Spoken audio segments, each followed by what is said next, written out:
Hey, good evening. It's been a little while since we've made any videos. Tonight I want to highlight how I go about transplanting my seedlings once they've sprouted.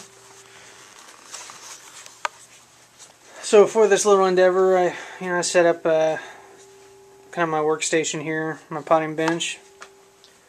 I've got a container full of premium, or just premium topsoil. I think it was like $1.98 a bag for almost a cubic foot of it. So I got about half bag in there. I've got my tray of seedlings that, again, are about ready. If I let these go, they would definitely be ready. They're ready now, but some of these you can't. I don't know if it's going to zoom in on that, but there's the start of its true leaves there in between the seed leaves. And basically, once the true leaves come out, these seed leaves kind of die off, basically. So I've got my tray of seedlings.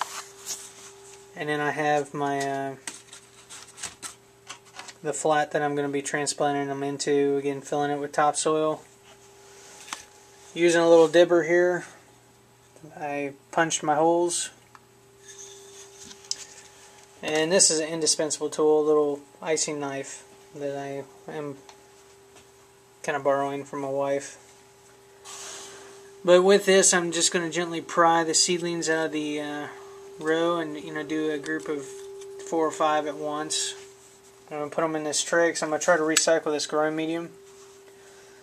And once I get them in the tray, I'm going to just gently kind of massage the root zone, the roots, massage them apart, being careful not to bend any stems or tear off any roots if possible. Just try to separate them out. Once I get them separated out, like this one, I'm going to just drop it in the hole, to prep it. And once I get them all filled, then I'll continue, I'll finish potting them. Then I'll place them on my my heat mat over there that I just got today. Or I could set them out on the ledge there. I mean, they should do pretty well. Should take off. Before I do that, though, I'll be sure to bottom water these. I'll just fill this 1020 flat about a half-inch high full of water all the way across. And then basically the water should be absorbed into the soil through kind of wicking action there. And then every couple days, I'll check the water level, or just kind of check the soil, make sure it's still nice and moist, and we should be rocking. Some considerations. You want to look for any kind of signs of disease in the seed leaves. Definitely don't want to start out with like a stunted plant, such as this one here. Next consideration would be the stem. Making sure that it's a healthy stem, firm, not droopy or leggy. You want a nice straight stem.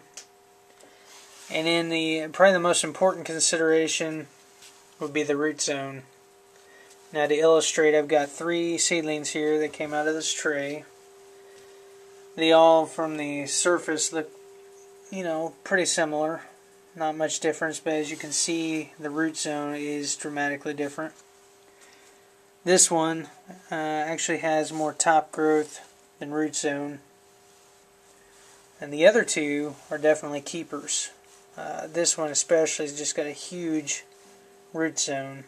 I massaged this pretty good just to make sure that was all there, but huge. So those are ones you definitely want to keep. Again, along with the stem and the leaves. If it all looks good. Again, I'm trying to recycle my growing medium by using this tray. So we'll just see how it goes. Hopefully it won't take too long. One thing I'm going to do, last year was kind of gung-ho and tried to do a whole tray in one night and just got burned out on doing that. So I'm just going to pace myself. If I can get the broccoli potted tonight, I'll be happy with that. Just put the tray cover on top. Next day I'll go to the next vegetable. But I'm no big hurry to get these potted. So we'll continue on here and see what we can get done. Looking forward to this year.